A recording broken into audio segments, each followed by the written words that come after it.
Eu realmente tenho prazer em falar do professor Luís Valente e deste quadro, este quadro, a leitura, porque as tertúlias em Lisboa, houve muitas tertúlias. Eu ainda me lembro de algumas, ainda sou testemunha, por exemplo, de uma tertúlia que pouco se fala, que era da Mexicana, onde se reuniam os surrealistas, que depois passaram para o Café Geu, já se falou aqui no Grupo do Leão, mas esta tertúlia tem uma característica especial, é que ficou para a posteridade nesta pintura do Manuel Boleta, que aliás se fez representar também, porque ele provavelmente também fazia parte desta tertúlia. É, como sabem, uma tertúlia que se reunia à volta do Pipo Neto. É um homem muito especial, em muitos aspectos, um homem de cultura, e conseguia reunir à sua volta gente das mais diversas áreas do conhecimento, do saber, da cultura, e de facto, ele tinha esse dom de agregar à sua volta esta gente toda, e esta ideia, de facto, de pegar neste quadro e pedir a várias pessoas de várias áreas para falarem sobre ele é realmente interessante porque nos dá a conhecer uma época, Lisboa, daquela época, e dá-nos a conhecer também as figuras e permite abordar a figura do professor Filipe Valente de muitas maneiras, como pessoa, como cientista, como homem de cultura. A mim, cabe-me a pedido da Margarida Costa, que é a Maria Martos, falar sobre o professor Filipe Valente e a medicina e a sua época.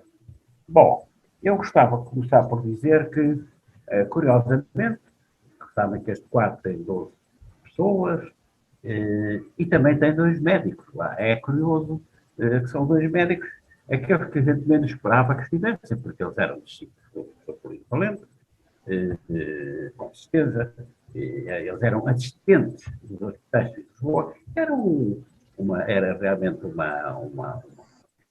posto, digamos assim, da medicina que tinha muito prestígio, portanto, eles eram homens de prestígio por isso, e que era o Ribeiro Santos e o Marco Alenquer. Isto deixa-me um bocadinho perplexo, porque eles eram dos menos conhecidos, que hoje se falar no Ribeiro Santos e no Mar de Alenquer, pouca gente conhece.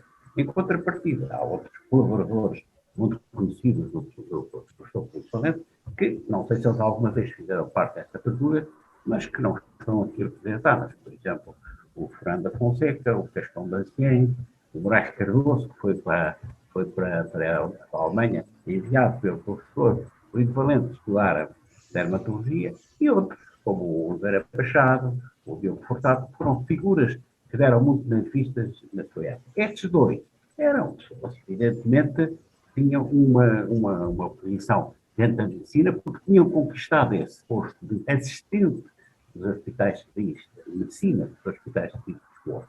E, portanto, o polivalente, não sei quem é que escolheu as pessoas que iriam ficar neste quadro, mas provavelmente houve alguém que decidiu isso. O Ribeiro Santos, eu conheci-o ainda, era um homem com o seu cabelo branco, tenso, penteado para trás, sempre fumando uma boquilha, mas, de facto, ele ficou conhecido por uma situação trágica, que foi a morte de um filho que andava em economia e que foi baleado pela PIDE em 1972, se não for erro, e morreu. E hoje até tem um nome, enfim, ligado o nome na rua onde eles moravam, o nome ele era José Polidoro, se não me engano. De facto, de resto, ele teve um percurso relativamente sóbrio. O Martin Luther era uma figura engraçada porque provavelmente ideologicamente não tinha nada a ver com este grupo.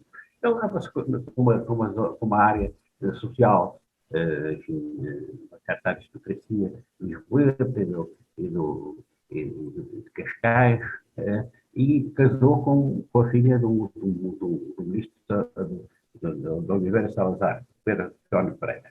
Diz-se até que o António Pereira teria proposto que ele fizesse um relatório sobre a situação da saúde em Portugal. Não sei se fez, nem se não.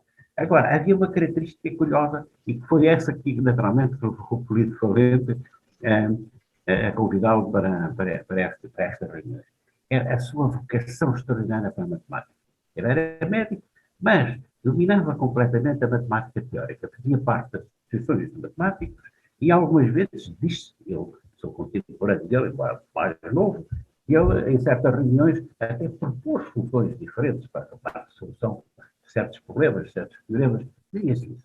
E talvez por isso, porque o professor Filipe Valente, entre muitas coisas, interessava-se muito pela matemática. Ele era amigo do Bento Jesus Caraça, que eu penso que nessa altura já tinha falecido, e até fez com o Bento Jesus Caraça, escreveu um artigo muito engraçado, médico, sobre o problema da circulação sanguínea e a velocidade das pressões, do fluxo, etc., interpretada à base de fórmulas matemáticas muito complicadas. Eu já uma vez tive esse artigo na mão, não fui capaz de o ler, evidentemente não tenho formação para aquilo, e acho que o artigo pouco contribuiu para o conhecimento digamos, da ciência médica. Simplesmente revela esse interesse que o professor Político tinha para as coisas da matemática, e provavelmente foi por isso que o Alenquer esteve muito perto dele durante muito tempo. Eu gostava de dizer que, portanto, o professor Político Valente aglutinava à sua volta estas pessoas e realmente estas reuniões ficaram a marcar um pouco uma época muito curiosa. Como sabem, o Polígono Valente nasceu em 1884 em Lisboa. A família era de Barrancos, mas ele frequentou a Escola Médico-Cirúrgica de Lisboa, não havia faculdade, formou-se em 1909 com 19 valores, defendeu uma tese de licenciatura, nessa altura, a introdução ao estudo da histeria, e o que parecia indicar que ele se interessava por estes aspectos, enfim, da neurologia e da psiquiatria, porque teve até um estudo, um estágio com o professor Gil de Matos. O estágio durou pouco tempo, mas curiosamente os testemunhos que o professor deixa é de que foi um dos estágios que para ele foram sempre muito úteis, talvez para conhecer as pessoas, para conhecer a alma humana, e que ele nunca mais se esqueceu. Mas pouco tempo depois ele vai estagiar no laboratório, porque acha que os problemas do laboratório, e com quem? Com Aníbal Bittencourt. Aníbal Bittencourt sucedeu a Câmara Pestana, como se sabe, a Câmara Pestana tinha morrido em Drócula, no fim do século, mesmo uns dias antes de acabar o século XIX. Ele tinha ido ao Porto, estudar o Carlos Jorge por causa da peste bubónica, e infectou-se e morreu em 1899, em dezembro de 1899. Ora bem, este Aníbal Bittencourt vai se suceder ao Câmara Pestana, e o Político Valente desde muito cedo se interessa pelo laboratório, as ciências básicas que estão a nascer. O que é que essas ciências podem dar? E, sobretudo, ele diz até com alguma graça que estas técnicas do laboratório não são para ouvir falar delas, é para as praticar, para as fazer, porque elas têm limites podem dar muitas contribuições importantes, mas têm limites, e só quem as praticou é que conhece esses limites. E ele achava que o Pincourt, o Aníbal Pincourt, exatamente era um homem que conhecia esses limites e que era capaz de estabelecer um diálogo com as pessoas da clínica, que ele já fazia. Clínica médica, portanto, a clínica médica, diagnósticos, etc. E, portanto, ele fazia diagnóstico, e muitas vezes o diagnóstico não coincidia com o diagnóstico laboratorial. E ele realmente percebeu nessa altura, através do Aníbal Bittencourt, que era muito importante conhecer os limites das próprias tecnologias, porque esse confronto entre o diagnóstico clínico e o diagnóstico laboratorial é um confronto que tem que ser avaliado, discutido, e não dogmático da parte do laboratório. Isso para ele foi extremamente importante. Agora, o que é engraçado é que na sua passagem pelo laboratório, o Polígono Valente vai fazer eh, três investigações experimentais sobre sífilis em animais. Três investigações que ele publica e que são, pelo menos na referência de algumas pessoas que escreveram sobre isso, posteriormente, são realmente investigações extremamente importantes sobre a sífilis, a paralisia geral, que é uma fase tardia da sífilis, e que publica essas três investigações. Entretanto, isto passa-se em 1916-17, e entretanto ele é mobilizado para a Grande Guerra, vai com o Corpo Expedicionário Português. Em França, ele dirige algumas enfermarias e alguns hospitais de transfusões de sangue, infectam contagiosas, de infecciosas. Não sabemos se ele teve muito contacto com médicos e outros médicos, e se isso influenciou muito. Sabemos é que ele, em 1920, já está em Lisboa, já ocupa a regência da primeira cadeira de clínica médica, portanto, ele está orientado agora já para a clínica, para os doentes, e apresenta já como regente dessa cadeira, no fim desse ano, um relatório muito interessante, em que ele define todo um programa em relação ao ensino da medicina clínica, e que teve muita importância nesse aspecto. Em 1921, faz agora 100 anos, não é? O professor Filipe Valente concorre ao lugar do professor de Patologia e Terapêutica, e com uma tese, com uma lição brilhante sobre a paralisia geral, mais uma vez, sífilis, e vai começar então a dar aula. Ora bem, toda a gente poderá perguntar, mas porquê que o Filipe Valente ficou célebre? Porquê que tem o nome de um hospital? Porquê que teve tantos discípulos que o adoravam e tinham isto? Bom, o Filipe Valente atua numa altura em que a medicina clínica, esta que eu estou a falar, era uma medicina muito retórica, muito verbalista, muito enfim, mas que não tinha ainda puxado para si a base que era fundamental, que era a base científica das cadeiras, das disciplinas científicas que estavam a nascer. Estou a falar na bacteriologia, na imunologia, na fisiopatologia, na farmacologia e na anatomia patológica. Aliás, o meu artigo que eu escrevi sobre ele é o triunfo da medicina anatomoclínica, ou aquela que põe em confronto aquilo que o médico vê à cabeceira do doente e aquilo que depois é revelado pela anatomia patológica, que pode ser cadáver, mas pode ser também numa peça operatória, etc. Portanto, este trazer para a medicina clínica os dados destas disciplinas foi uma das coisas que foi importantíssima e veio, de certa maneira, substituir clínicos brilhantes, mas que eram muito retóricos, exploravam muito bem aqueles sinais, aquelas, como é que direi, tinham para aqui, faltavam para lá, havia sinais, mas não passavam muito disso, e é essa substituição de uma medicina que, no fundo, é uma medicina tem a sua ascendência tem a sua relação com a medicina francesa e para a medicina chamada a medicina germânica. Ora, eu gostava de dizer que o polivalente, como é que ele faz isso? Como é que ele atua? Bom, antes de mais nada, ele vê o doente. É engraçado pensar nisso, que aquilo foi uma época em que nós, eu apanhei ainda um bocado isso, estávamos muito preocupados no diagnóstico daquele doente que se apresentava. Era um doente único, insubstituível, e que nós procurávamos sempre fazer o diagnóstico correto. E é isso que o professor Valente faz.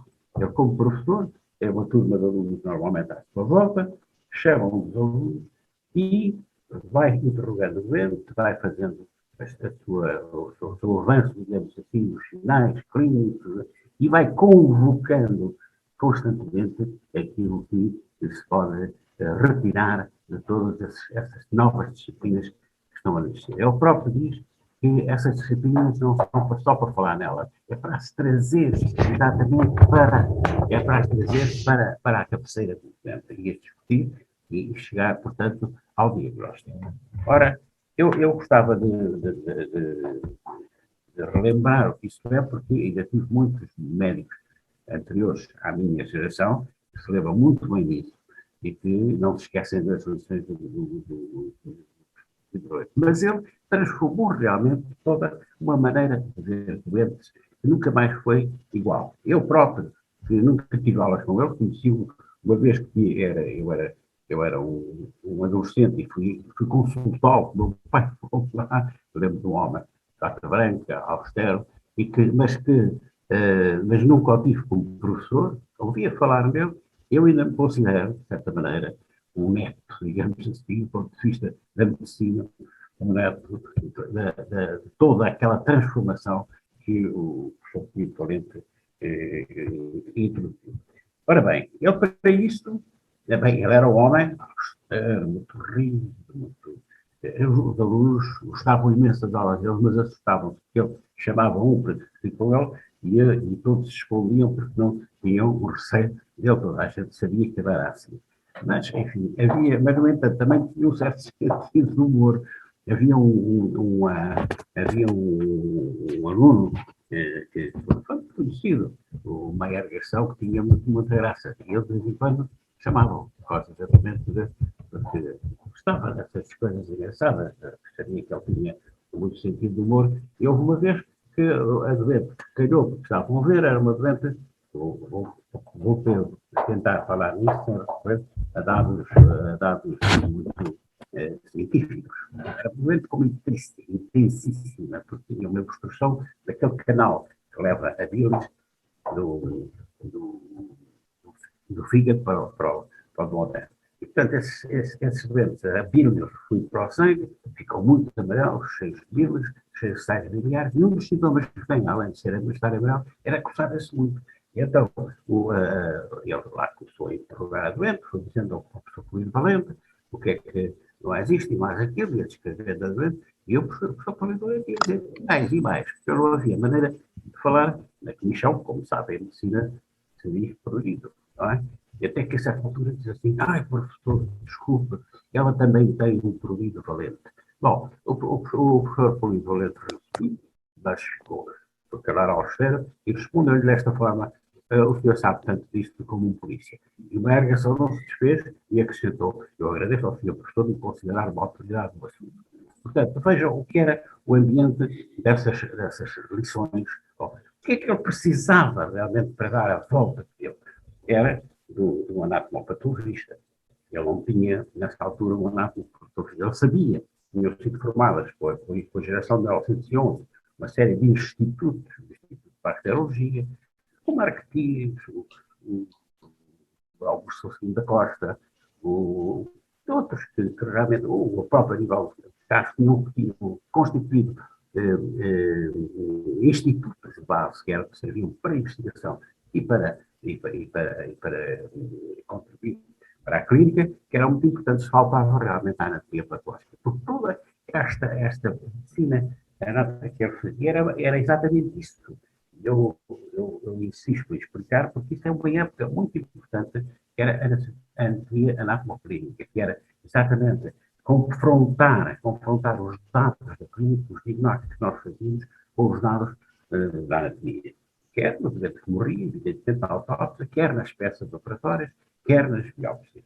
E eu não tinha, porque não se tinha constituído um instituto de anatomia patológica, porque o Pinto Magalhães, que estava indicitado, faleceu e depois houve uma série de atrapalhadas. E então o Pinto Valente teve que esperar por uma situação que foi um bocadinho inesperada, mas que foi muito, que lhe resolveu o problema.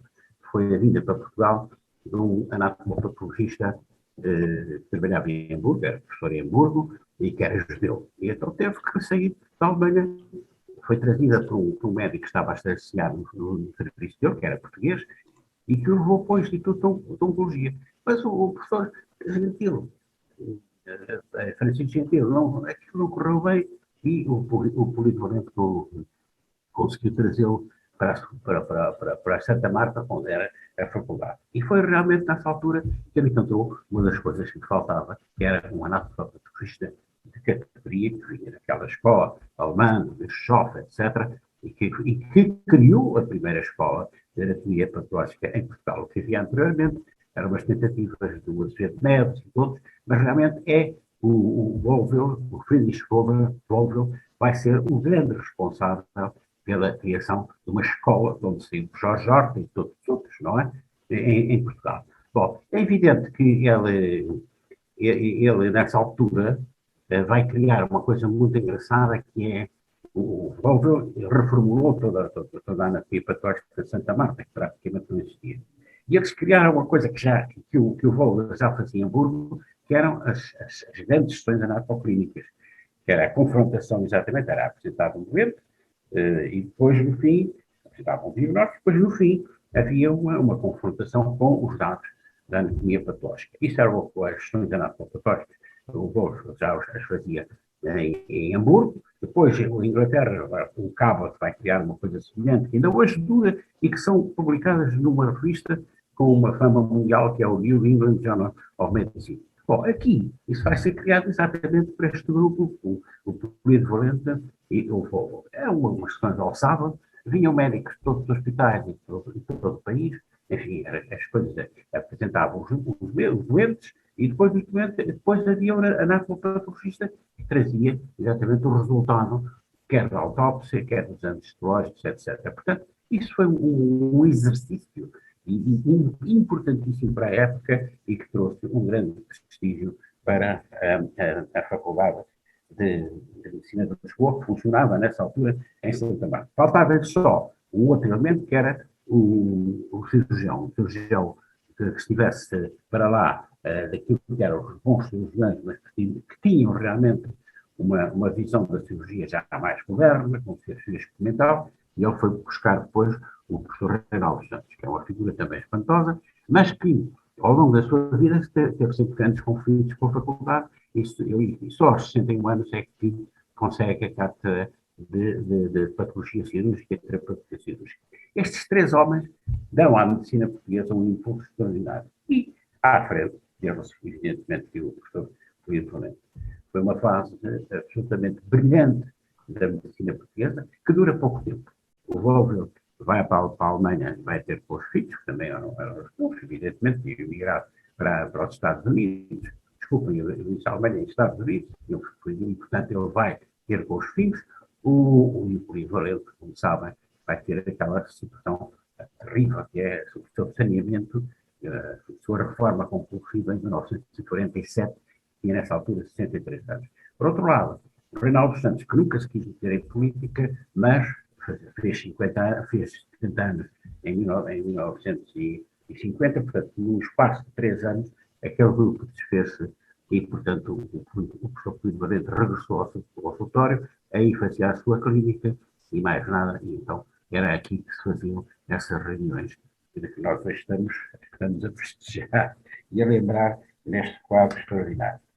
Ora bem, eu gostava de dizer que, de facto, eu precisava de fazer esta explicação toda da importância que a medicina anatomoclínica teve em determinadas épocas, em determinada época, e a importância que tinha o diagnóstico daquele doente, que era um doente único, irrepetível, que não há doenças, há doentes, e que ele transmitiu a toda a medicina portuguesa. Toda a medicina portuguesa vai ser uma coisa totalmente diferente antes e depois do e aqueles que são, realmente são médicos percebem isso muito bem.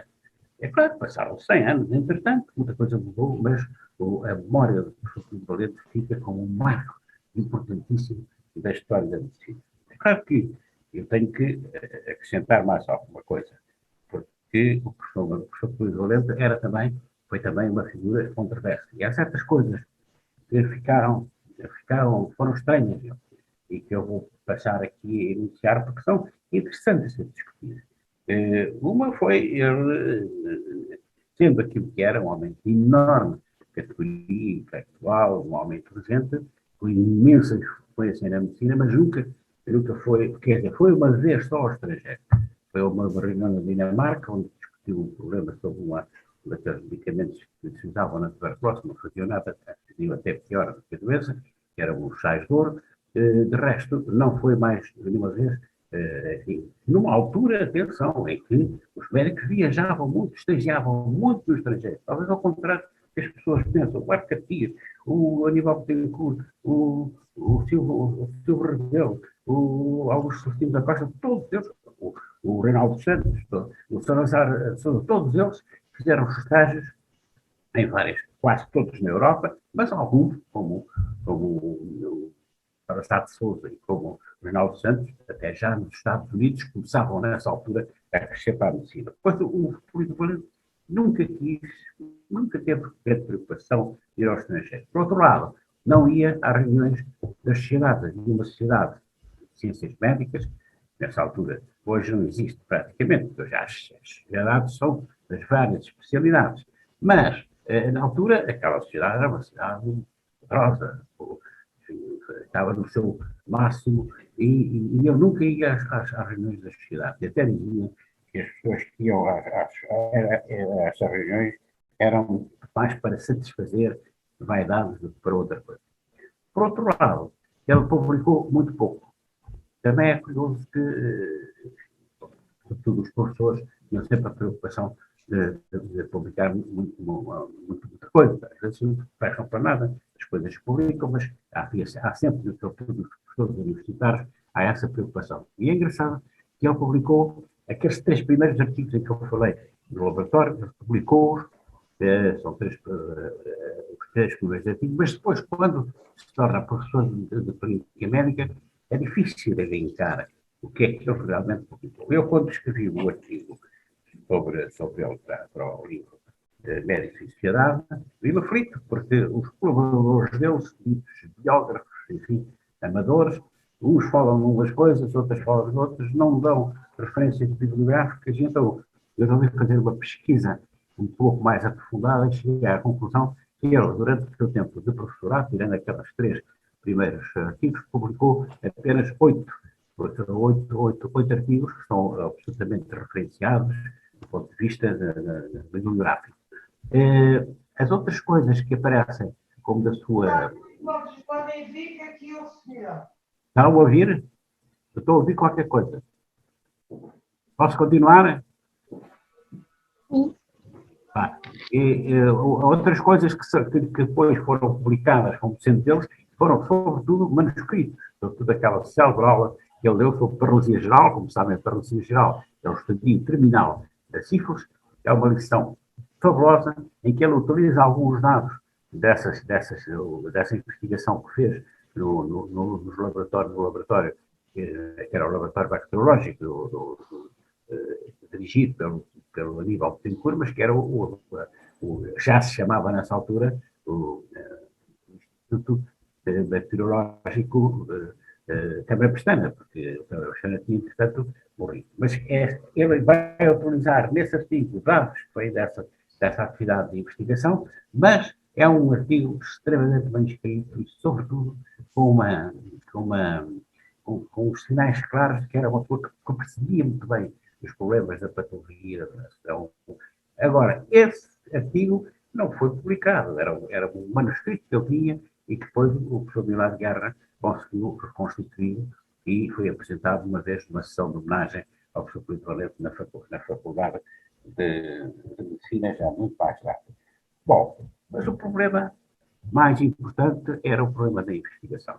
Eu tinha começado a fazer aquela investigação que eu falei aqui, mas depois o professor nunca mais investigou e não queria que os seus colaboradores investigassem. E há quem diga que ele chegou a dizer: no meu serviço ninguém faz descobertas. Bom, é claro, isto é estranho, mas há aqui um confronto muito curioso, e é por isso que eu estou aqui como médico, porque não é só o professor Pedro Valente, mas todo o ambiente da medicina dessa época e da relação que o professor Pedro Valente teve com as pessoas dessa época, e a relação que ele teve com o professor Egas Bis. O professor Egas Bis era catedrático em Coimbra e veio para Lisboa, quando se implantou a República, e se fundou a Faculdade de Medicina, que não existia em Lisboa, existia a Escola Médico-Cirúrgica, e quando ele vem para Lisboa, por motivos políticos, encaixaram pela Europa para professor de Neurologia.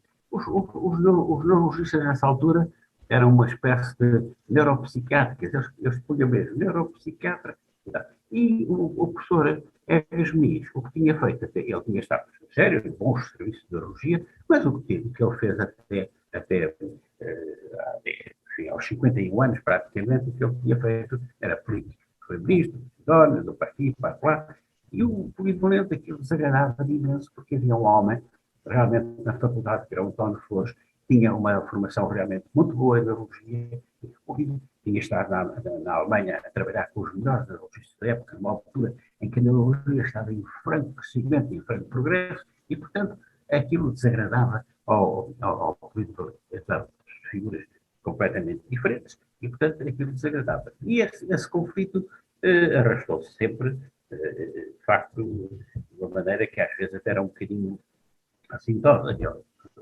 O Egas Luís tinha um consultório privado ali na rua do Alecrim, e havia uns doentes, enfim, com coisas, às vezes com neuroses, com coisas neurológicas, etc. E nessa altura estava muito na moda a utilização das correntes elétricas em certas situações, e, portanto, o Egas Luís já fazia também os seus eletrochoques, as senhoras tinham isto, e então o Polido Valente dizia que, quando se referia às vezes ao Egas Luís, dizia que era um eletricista da Rua do Alecrim. E quando, de facto, apareceram pela primeira vez as primeiras imagens da angiografia, foi uma coisa realmente notável, uma descoberta notável, como sabem, as angiografias vê-se no negativo, portanto, as artérias ficam opacas, parecem leitosas, é porque nós estamos a ver quer dizer, as partes mais densas, portanto, que estão pacificadas, vê-se a branco. E o Polido Valente muitas vezes dizia que aquilo era feito com o leite das vacas da Quinta da Avanca, que eram Egas Muniz. É claro que mas no fundo é que eles tinham uma maneira de ver a medicina e a clínica de uma maneira completamente diferente. O rigor que o professor Polido Valente punha na clínica e achava que isso tinha que ser feito antes de mais nada. Era conseguir realmente dar à medicina clínica um rigor que, de facto, mais ninguém que o Egas Muniz não tinha. O Egas Muniz referiu-se a ele várias vezes naquelas confidências do investigador científico, mas nunca refere o nome do favorito. Fala-nos, enfim, chamava esses investigadores, eram os pseudo-investigadores, os investigadores analfabetos, etc. É claro que isto teve uma repercussões, teve repercussões laterais, como se diz agora na guerra, quer dizer, algumas pessoas foram atingidas por isso, como o professor Eduardo Coelho, que era um homem distinto, era um bocadinho narciso, era lá acima de Santiço, depois foi-se formar a Coimbra, mas depois houve uma célebre greve, e era um aluno distinto, era um porta-estandarte do quinto ano, enfim, e aquilo deu tudo, e que ele veio a tomar o curso da escola. E como era um aluno distinto, escolheu o professor Luís Valente, e o professor Luís Valente até lhe sugeriu, e ele foi para a Albânia para estudar eletrocardiografia. Nessa altura, a eletrocardiografia era uma novidade completa. E ele foi para a Albânia, mas é claro que o Eduardo Coelho casou com uma sobrinha do Egas Muniz. O Egas Muniz tinha a mulher do Egas Muniz tinha duas sobrinhas, filhas da irmã, e que eram órfãos de pai. O doutor Baceira tinha morrido num desastre, num acidente, e, portanto, elas adotaram aquelas duas filhas como se fossem filhas deles. O Egas Muniz era como se fosse filha. E uma delas casou com o Eduardo Coelho. Claro que o Eduardo Coelho tinha ali uma situação, por um lado, trabalhava com o professor Coelho, por outro lado, era parente, enfim, por casamento, do Egas Muniz, e mais do que isso, colaborou com ele nas primeiras coisas que ele fez sobre a geografia.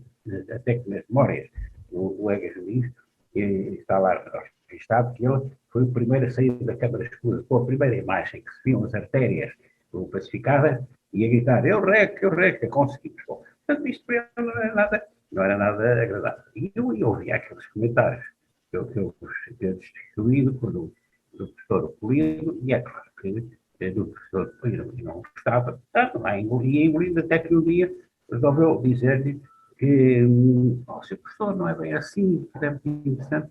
E o professor Polido não gostou mais nada. E você vê aquela porta, põe-se na rua. E nunca mais voltou a entrar no serviço. Ele depois acabou foi o homem que também introduziu a cardiologia moderna, os característicos em Portugal, mas nunca mais deram um com o outro. Ora bem, sobre a investigação, eu gostava ainda de dizer aqui duas outras coisas. O apelido formou-se, foi afastado da faculdade em 1947, já tinha 63 anos. Depois, em 47, depois, quando faz 70 anos, reforma-se praticamente, eu tinha só o consultório, mas reforma. E é homenageado por todos os seus colaboradores. É um livro enorme que eu tenho ali, por acaso não trouxe para aqui, que mostrava mil e tal páginas com artigos científicos de todos os seus colaboradores, em que eles iniciam, fazem um texto inicial muito conhecido e muito reconhecido daquilo que aprenderam com o seu mestre, e tem também uma carta do Volvo, que estava na América, e que lhe chama o sábio eminente sábio, quer dizer, portanto, ele mantinha uma obra enorme e os peixes eu andei. Nada-se, o professor Luís mesmo depois de reformar, mesmo depois de falecer, ele continuava com uma influência enorme. Havia sempre este Polido é o candidato isto dos concursos. Ele marcou profundamente a medicina portuguesa. Eu só queria lembrar, à volta deste magnífico quadro, que eu gosto mesmo de ver reparado assim, tem gente de várias tendências, desde jornalistas, músicos, escritores, médicos. Só é possível com uma profunda cultura que era realmente o para além dos seus méritos, com um grande mestre que foi da medicina clínica. Ele sabia música, conhecia muito bem a música clássica e a música moderna, digamos, a música de Stravinsky, de Bartók, ele comprava discos constantemente, ao Valentim de Carvalho. Ele era amigo de músicos como o Lopes Graça e o João de Freitas Branco, mais novo. Para além disso, ele gostava de pintura, tinha esta relação ainda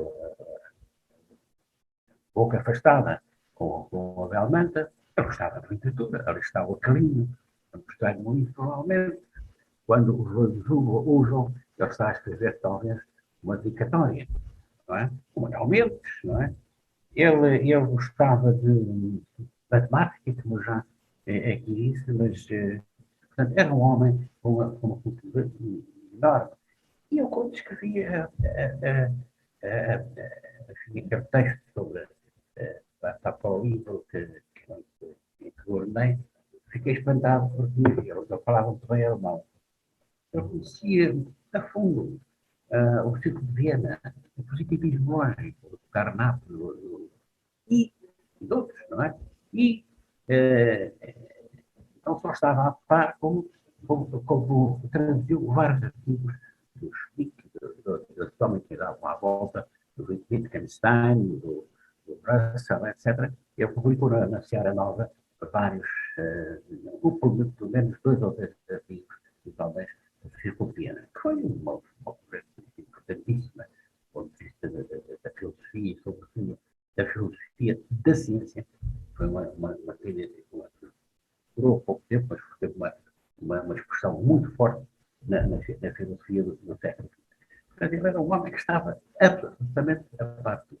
Pois, evidentemente, que era um anti-salazarista, e isso foi interessado pelo seu afastamento da faculdade, Há quem diga que ele teve um encontro com o Salazar, também não sei se é verdade.